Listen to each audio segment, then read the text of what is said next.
Ok, bonjour, bonsoir la famille. Famille, j'espère que vous allez bien. J'aimerais que vous partagez cette vidéo au maximum parce que on va écouter ici le porte-parole de la Côte d'Ivoire. On va l'écouter parce qu'il a tenu des propos, mais moi, je vais lui dire qu'il n'a qu'à s'asseoir jusqu'à la fin. C'est que je vais lui montrer. Lui-même, il va dire, l'enfant, lui, là, il est quitté où. Mais famille, il faut partager la vidéo et puis il faut liker et tu restes jusqu'à la fin. On va écouter ici le porte-parole. On écoute.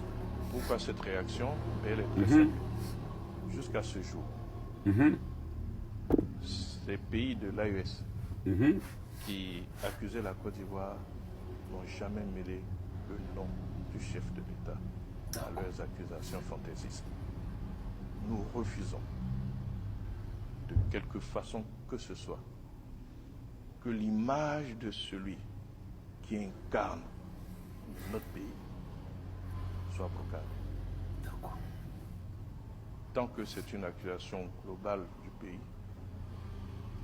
nous avons estimé qu'il n'y avait pas de réponse à donner, étant entendu que le pays n'avait rien à se reprocher et que ceux qui portaient ces accusations n'ont jamais fourni aucune preuve. Il parle de preuves ici. Pour ceux en tout cas qui ont entendu ces accusations, le nom du chef de l'État a été mêlé à cela. Ce que nous, Ivoiriens, respectueux de notre président, nous refusons. Ok, famille, j'espère que vous tous, vous avez écouté ici. Il parle de preuves et il dit maintenant, le nom de Ado a été cité dans leur accusation, mais nous n'avons pas de preuves. Ça dit, ça c'est l'erreur africaine d'abord. L'Africain veut voir le mal avant de croire. On revient en arrière, famille, où la rébellion a été créée ici au Burkina Faso avec la complicité de Blaise. Blaise qui se trouve actuellement chez lui en Côte d'Ivoire. Mais autant, si les Ivoiriens se levaient pour dire que réellement il y a une rébellion qui est en train de se former au Burkina Faso, peut-être que nous, on allait se lever pour dire que c'est faux. Vous êtes là en train de nous accuser parce que nous-mêmes, on n'était pas au courant de ça. Mais c'est après on a vu que réellement là, la rébellion a été créée ici au Burkina Faso pour aller attaquer Laurent Gbagbo. C'est pas ça. Mais est-ce qu'en ce moment-là, si on disait à un Burkinabé, il allait croire? En ce moment, peut-être le porte-parole du Burkina Faso, s'il sortait pour parler, il allait dire que les Ivoiriens sont en train de nous accuser. C'est ce que toi, tu es en train de faire. Tu ne comprends pas le fond du truc d'abord. C'est vrai, toi, on t'envoie pour venir parler, mais tu ne comprends pas ce qui se passe, frère. Mais, on va écouter ici une vidéo de Ado d'abord, avant qu'on va continuer. Parce que je vais vous montrer quelque chose que vous-même, vous ne maîtrisez pas. On va écouter cette vidéo, on écoute. Je vous dis que Laurent Gbagbo partira avant la fin du mois de janvier. Va tomber comme un fruit, pas mûr, mais un fruit pourri. Bon, lui là, il disait ici que, comme on appelle, le président Laurent Gbagbo va tomber comme un fruit pourri. Il comptait sur qui? Adola, en ce moment, il tenait ce discours-là. Il comptait sur qui? Mais on va enquêter et puis on va aller voir où il comptait. Parce qu'il comptait sur la rébellion avec l'armée française. Donc, famille, on va enquêter, on va voir sur qui Ado comptait pour dire que le président Gbagbo va tomber comme un fruit pourri. On va écouter ici une vidéo et puis on va vérifier quelque chose. On écoute. Monsieur Gbagbo dit, et c'est une suggestion de Roland Dumas et de moi-même, recomptons les voix. L'homme élu démocratiquement dit non, il ne faut pas recompter les voix, il faut faire la guerre civile. Et la guerre civile, c'est ça. Ici, par exemple, nous avons un mensonge. Quand on dit Ouattara, les troupes de Ouattara ont arrêté Gbagbo, c'est faux. L'armée française, c'est Ouattara a appelé l'armée française à la rescousse. Imaginez un patriote français qui appelle une armée européenne à la rescousse. Bon, ici, nous tous, nous avons écouté ici. Quelqu'un qui est élu démocratiquement et quelqu'un que vous dites là, lui n'a pas gagné. Lui dit, on n'a qu'à compter les voix. Ado dit, on ne compte pas les voix ici. Mais comme la VAR est là, on va écouter Ado lui-même en personne. On écoute. Les Ivoiriens. Alors, donc, je suis à l'aise pour dire que pas de nouveau décompte, il n'en est pas question. Je préfère la solution pacifique.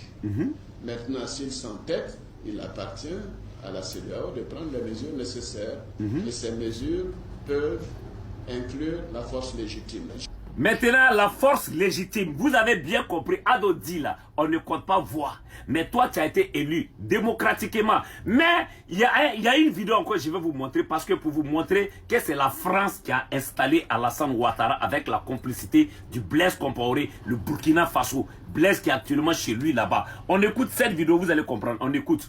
Enfin, Monsieur le Ministre, j'aimerais vous parler un instant de la Côte d'Ivoire. En 2011, sous la présidence de Nicolas Sarkozy, la France a contribué à installer Alassane Ouattara au pouvoir dans les conditions tragiques que nous connaissons. Bon, lui là, il vient de confirmer ici encore. L'avocat Silla, c'est un avocat français qui était en face d'un ministre français qui disait que la France a contribué pour installer Alassane Ouattara au pouvoir. Et nous tous, on savait ici que c'était avec la complicité de Blaise Compaoré. Parce que la rébellion a été formée ici au Burkina Faso. Vous comprenez? Mais on va aller plus loin. On va demander à Ado, parce que Ado même sait comment lui-même il est venu à la tête de la Côte d'Ivoire. On écoute une vidéo ici, on écoute. La rébellion de 2002, il y a eu beaucoup de crises. Nous devons le reconnaître. Et dire que c'était une erreur. Une erreur. D'essayer d'accéder au pouvoir par la violence. Et que nous devons laisser cela derrière nous et que cela ne doit plus se produire. Ce que nous devons faire aujourd'hui, c'est rentrer dans la modernité. Bon, on va s'arrêter ici. Ici, Ado nous fait savoir que réellement ce qui s'est passé en 2002, c'était une erreur d'arriver au pouvoir par la force et par la violence. Ça là, vous allez nous dire quoi? Ça c'est sorti dans la bouche de Ado, c'est pas IA. Vous allez nous dire quoi? Et nous tous on sait où Ado est là, hein? C'est-à-dire qu'il l'a attrapé jusqu'aux gorges ici par les Français. Parce que ce qu'il a signé avec la France là, c'est ce qui l'a mené à la tête de la Côte d'Ivoire. Et donc là, il faut qu'il n'a qu'à, c'est-à-dire n'a qu'à respecter ce qu'il a dit. Voilà pourquoi Ado est toujours là à la tête de la Côte d'Ivoire. Si Ado n'était pas là pour la France là, allez là, on l'a sauté puis on a mis quelqu'un d'autre là-bas à sa place pour continuer le travail. Donc, arrêtez de nous embrouiller. C'est Laurent Gbagbo qui avait raison. On va écouter une vidéo ici de Laurent Gbagbo. Vous allez savoir que le monsieur là, c'est un enfant béni de Dieu. On écoute. Ce qui arrive à Gbagbo arrive potentiellement à tous les chefs d'État. C'est vrai. Ce qui arrive à Gbagbo là, ça arrive à tous les chefs d'État qui disent non à la France. Parce que nous, on a connu Gbagbo ici là, qui était seul dans son combat, qui n'était pas prêt pour céder à la France. Voilà pourquoi on l'a sauté. Vous comprenez? Donc famille, il n'y a pas quelqu'un qui peut nous le distraire ici. Nos chefs d'État, nos gouvernements, si quelque chose ne va pas là, sortez, parlez à la population. Parce qu'il ne faudrait pas vous asseoir, vous ne parlez pas, et puis ça va venir, nous on ne sait même pas c'est dans quoi nous sommes. Parlez comme ce que le gars a fait, le général Tchani a fait, le président du Niger là. Faites comme ça. Parce qu'il faut citer les noms. Nous on sait ici là que c'est Ado, Emmanuel Macron, Patrick Talon, parce que c'est eux actuellement qui sont dans la mer de France, c'est eux qui cèdent à la France. Arrêtez de nous embrouiller ici. Parce que l'Africain veut voir le mal d'abord avant de croire. Sinon nous là, si on nous disait hier que la rébellion a été créée ici au Burkina Faso pour aller attaquer Laurent Gbagbo là, Wallah Bilek que nous on allait dire c'est faux. Mais c'est après que les rebelles même ont commencé à parler, jusqu'à nous-mêmes on a su. Mais aujourd'hui Blaise il est où? Il n'est pas chez Alassane Ouattara. Il n'est pas chez Alassane Ouattara. Arrêtez de vous foutre de nous. Hein. Nous, on est concentrés ici. Famille à partager la patrie ou la mort, nous vaincrons. Que Dieu bénisse le peuple de l'AIS. On ensemble, que Dieu bénisse l'AIS. L'Afrique aux Africains, à bas la France. C'est de ça qu'il s'agit.